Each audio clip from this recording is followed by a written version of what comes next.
There's a woman at your office, or maybe at your gym, or she's just someone you saw once at a coffee shop 3 months ago, and you still think about her. Here's what's weird. She's not a supermodel. She doesn't have 1 million followers. She's not even wearing anything particularly special. But something about her makes everyone else look like background noise. Men trip over themselves.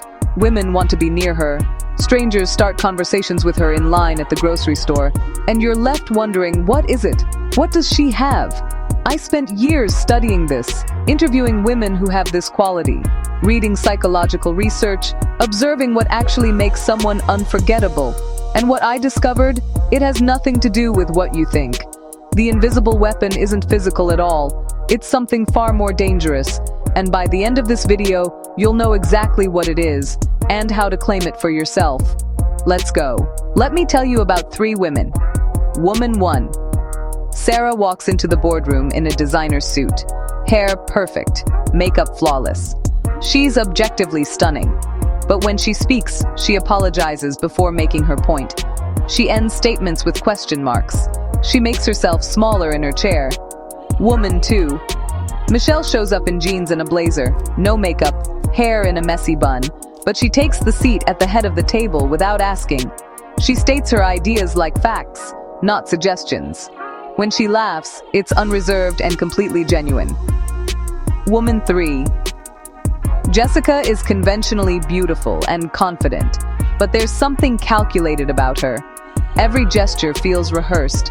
Her smile doesn't quite reach her eyes. You can sense she's performing. Now here's my question. Who do you remember a week later? If you said Michelle, you're like the 97% of people in the study I'm referencing. Because here's the truth nobody tells you. Presence demolishes beauty. Every single time. But not just any presence. There's a specific type of energy that creates this effect. I call it unapologetic inhabitation. It's when someone is so completely at home in their own existence that everyone around them relaxes. Think about it. When you're with someone who's trying really hard, trying to impress, trying to be liked, trying to prove something, how does it feel? Exhausting, right? You can feel their need radiating off them. But when you're with someone who's just existing, fully, without apology, someone who takes up exactly the amount of space they need, someone who speaks their mind without softening the edges, someone who moves through the world like they belong anywhere they choose to be. That energy, it's oxygen, it's relief. It's magnetic in a way that beauty never will be. Because beauty says, look at me. Presence says, I already know who I am. Join me or don't. Your brain is running calculations constantly. Every person you meet, your subconscious is asking, are they a threat? An opportunity? Can I trust them? And it's gathering data at lightning speed. Micro-expressions, body language, vocal tone, energy. All of it processed before you consciously register anything. Here's what the research shows. When someone is in performance mode, trying to control how they're perceived, their body gives off stress signals. Cortisol rises slightly. Breathing becomes shallow. Muscles micro-tense. Your subconscious reads this as not safe. Not dangerous necessarily, just not fully trustworthy. Because if they're not being real with themselves, how can they be real with you? But when someone is in embodiment mode, fully present, fully themselves, their nervous system is regulated, their breathing is deep, their body language is open, and your subconscious reads this as safe, real, trustworthy. That's when dopamine releases. That's when oxytocin flows. That's when you feel drawn to them without knowing why. Now here's where this gets really interesting. A study at MIT tracked social dynamics at professional conferences. They put sensors on attendees that measured physiological arousal, engagement, and influence. Want to know who had the most influence? Not the most credentialed people. Not the most attractive people. Not even the most talkative people. The people whose nervous systems were most regulated. The ones who were physically calm, vocally steady, energetically grounded. Because calm is contagious. And in a world of chaos, people follow calm. Think about the most magnetic women you know personally. I bet they all have this quality. They don't seem bothered by what others think. They're not performing for approval. They're not monitoring themselves constantly. They're just here, fully, completely. And that full presence, That undivided existence. It's the rarest resource in modern life. We're all so distracted, so divided, so dissociated from our actual experience. So when you encounter someone who's fully here, your nervous system recognizes it immediately and craves more of it. Let me tell you about women who broke every rule and won anyway. Anna Magnani was an Italian actress in the 1950s. She refused to let cinematographers hide her wrinkles. She famously said, "Please don't retouch my wrinkles. It took me so long to earn them." She was raw, unpolished, real, and she became one of the most celebrated actresses of her generation. Tilda Swinton doesn't fit any conventional beauty standard. Androgynous, angular, unconventional, but she moves through the world like a piece of living art. She's so completely herself that herself became the standard. Lizzo exists in a body that the world has told her to hide. Instead, she put on a crystal bodysuit and played a 200-year-old flute at the Grammys. She takes up space, loudly, unapologetically, and millions of people worship her for it. See the pattern? None of these women asked for permission. They didn't wait until they fit the mold.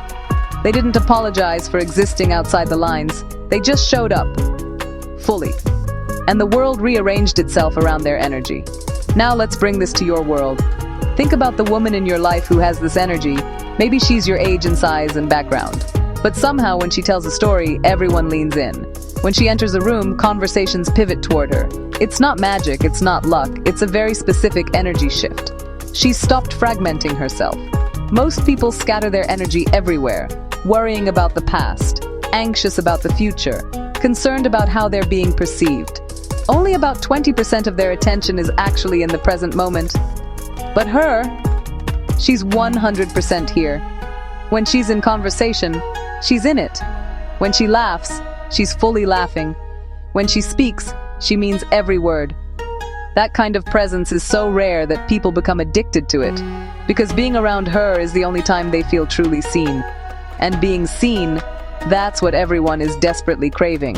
Okay, enough theory. Let's talk about how you actually embody this. Week 1. The noticing phase. For 7 days, just notice. Notice when you're performing versus being. Notice when you change your voice to sound more palatable. Notice when you shrink your body to take up less space. Notice when you soften your opinion to avoid conflict. Don't judge it, just notice. Awareness is always the first step. Week 2. The reclaiming phase. Pick one thing you've been hiding and stop hiding it. Maybe it's your laugh that's too loud. Maybe it's your opinion on something controversial. Maybe it's wearing that outfit that feels too bold. Choose one thing and let it be seen. Watch what happens. Week 3. The embodiment phase. Every morning before you do anything else, stand with your feet planted. Take 3 deep breaths that fill your entire torso. Say out loud, "I take up exactly the amount of space I need." Then move through your day from that place. Daily practice. The presence check. Set a timer for 3 random times during the day. When it goes off, ask yourself, am I here right now?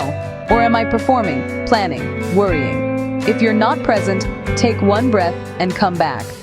The advanced move. Strategic discomfort. Once a week, do something that makes you visible. Speak up in a meeting. Post something real, not curated. Say no without over-explaining. Take the compliment without deflecting. Each act of visibility rewires your nervous system. It teaches you that being seen won't kill you. And eventually, being seen becomes where you live. Here's what happened when I started doing this.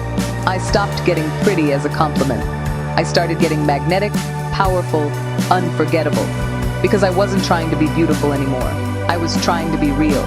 And real is infinitely more interesting than beautiful could ever be. So here's what I want you to take with you.